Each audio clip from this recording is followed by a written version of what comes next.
성경에서 말하는 영광과 성공은 세상에서의 성공과는 다릅니다. 세상에서는 얼굴이 조금만 알려지면 그 유명세를 이용해서 더 많은 부와 명예를 높이기 위해 많은 사람들이 그렇게 살아갑니다. 그러나 하나님은 우리에게 열매 맺는 삶이 성공한 삶이라고 오늘 말씀에서 말씀해주고 계십니다. 오늘 본문의 예수님은 우리와는 다른 일을 하고 계십니다. 예수님의 치료와 가르침으로 인기가 높아지고 많은 사람들이 모여들었는데 예수님은 그 인기와 다름없이 계속해서 예수님이 하셔야 할 일들을 하고 계신 것입니다. 예수님이 추구하는 영광은 사람들로부터 얻는 것이 아니라 하나님으로부터 오는 것이었기 때문입니다. 본문의 20절과 21절에서 예수님의 명성이 널리 퍼지자 헬라인들까지 예수님을 만나러 찾아왔습니다. 이들은 복음이 이방에까지 퍼져나가고 있고 널리 퍼져나가게 될 것을 우리에게 보여주고 있습니다. 예수님은 23절에서 인자가 영광을 얻을 때가 왔도다 이렇게 말씀하십니다. 그러나 인자의 영광은 24절과 같이 한 알의 밀이 땅에 떨어져서 죽지 아니하면 한 알 그대로 있고 죽으면 많은 열매를 맺느니라 이렇게 말씀하고 계십니다.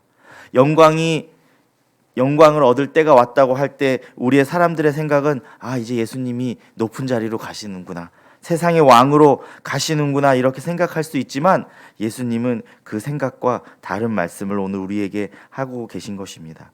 이 말씀의 내용을 25절에 설명해 주고 계신데요. 25절에서 자기의 생명을 사랑하는 자는 잃어버릴 것이요 이 세상에서 자기의 생명을 미워하는 자는 영생하도록 보전하리라 이렇게 말씀해 주고 계십니다.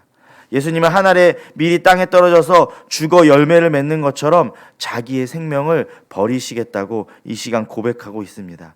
예수님을 이를 부끄러워하지 않으시고 제자들에게도 자기의 생명을 사랑하지 않고 오직 미워하는 길을 따르라고 도전하고 계신 것입니다.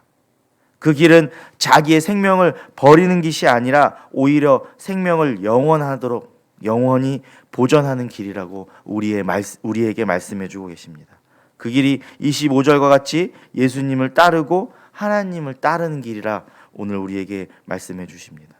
27절에서 예수님도 십자가를 피하고 싶으셨지만 예수님은 이 땅에 오신 분명한 이유를 알고 계셨습니다. 그리고 그 일을 감당하셨습니다. 28절에서 아버지의 이름을 영광스럽게 하는 그 일을 감당하게 해달라고 오늘 고백하고 있는 것입니다. 우리는 십자가를 바라볼 때 어떠한 생각들이 드십니까? 십자가를 묵상할 때, 십자가를 바라보며 예수님의 십자가의 사건을 그려볼 때 우리는 무섭고 두려운 마음이 앞설 수 있습니다. 그러나 그 무섭고 두려워 보이지만 그 길만이 진정한 영광의 길이요 생명의 길임을 우리는 의심하지 말아야 합니다. 십자가를 바라볼 때 예수님께서 가신 그 길, 예수님께서 감당하신 그 길이 진정한 영광의 길이고 생명의 길이며 우리도 따라가야 할 그 길임을 우리는 기억해야 하는 것입니다. 예수님이 기도하시자 하늘에서 아버지 하나님이 천둥과 같은 소리로 응답하시면서 예수님에 의해 당신이 영광스럽게 되셨고 영광스럽게 되실 것이라고 선언하고 있습니다. 시내산에서 하나님의 영광이 임재하였던 것 같이 지금도 영광이 임하는 그러한 사건이 이루어지고 있는 것입니다. 예수님은 하나님의 영광을 드러내신 이유가 당신을 위한 것이 아니라 30절에서 제자들을 위한 것이라고 말씀해 주고 계십니다. 예수님은 세상을 심판하시고 세상의 임금을 쫓아내시며 모든 사람을 당신께로 이끌겠다고 오늘 말씀해 주고 계십니다. 그런데 그 방법은 노마의 황제를 쫓아내고 그 땅을 정복하는 것이 아니라 십자가에 달려 돌아가시는 것이었습니다. 사람의 생각으로는 전능한 신이 강력한 힘으로 세상을 정복하기를 원하였을지 모르겠습니다. 이스라엘 백성들은 그 놀라운 능력으로 자신들을 구원해 주기를 원하였을지 모릅니다. 그러나 하나님의 방법은 달랐습니다. 십자가로서 예수님은 승리하셨고 그 승리를 완전히 이루셨습니다. 그 십자가의 사건을 통해서 세상의 임금에 대해 심판하셨습니다. 예수님은 오직 하나님의 영광을 위해서 자신의 제자들을 위해서 헌신하셨습니다. 예수님이 십자가의 사건을 말씀하실 때 그곳에 모인 무리들은 아직 그 의미를 제대로 깨닫지 못하였습니다. 사람들에게는 강력한 힘을 가진 왕이 로마에서 해방시켜주고 경제적인 풍요를 가져다 주는 것을 원하고 있었기 때문입니다. 그들은 인자가 들린다는 말을 전혀 이해하지 못하고 있었습니다. 그리고 인자가 예수님임을 깨닫지 못하였습니다. 인자가 누구냐는 질문에 예수님은 직접적으로 대답하지 않으시고 아직 잠시 빛이 있으니 그 빛이 있을 동안에 빛을 믿으라고 권면하심 후 저들을 떠나 숨으셨다고 오늘 말씀에서 고백하고 있습니다. 사람들은 예수님이 오시고 수많은 이적과 표적들을 보았지만 아직도 믿지 않는 어리석음과 무지함을 보여주고 있습니다. 예수님의 십자가 부활을 알고 믿는 우리라고 해서 이 무리와 같은 어리석음에 빠지지 말라는 법이 없습니다.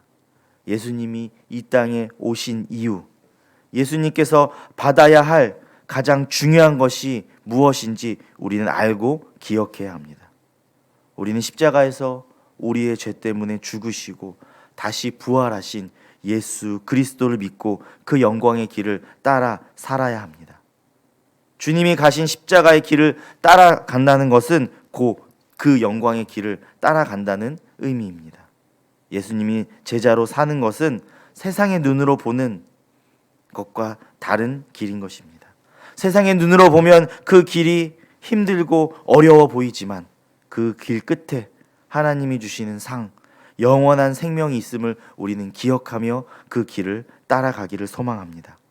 하나리 미랄이 땅에 떨어져서 죽어야 많은 열매를 맺는 것과 같이 우리의 희생이 하나님의 나라의 큰 열매가 됨을 우리는 기억해야 합니다. 예수 그리스도의 제자로 그 길을 걸어가면서 우리는 열매 맺는 삶을 살아야 합니다. 세상의 방법이 아니라 그리스도의 하나님 나라의 열매를 맺어야 합니다. 우리가 예수 그리스도를 잘 따라가고 있는지 그 모습이 우리의 삶의 열매로 나타나게 되어지는 것입니다. 빛이신 예수를 따라가며 선하고 의로운 열매를 풍성히 맺는 성도님들이 되시기를 소망합니다. 세상의 방법이 아니라 하나님의 방법으로 빛의 열매를 맺는, 그래서 우리의 열매를 통해서 하나님께서 큰 영광 받으시기를 소망합니다. 오늘 하루 세상 가운데 살아가는 성도님들은 빛이신 예수 그리스도를 따라가며 빛의 열매를 맺는 모든 성도님들이 되시기를 주님의 이름으로 소망합니다. 우리 이 시간 함께 같이 기도하겠습니다.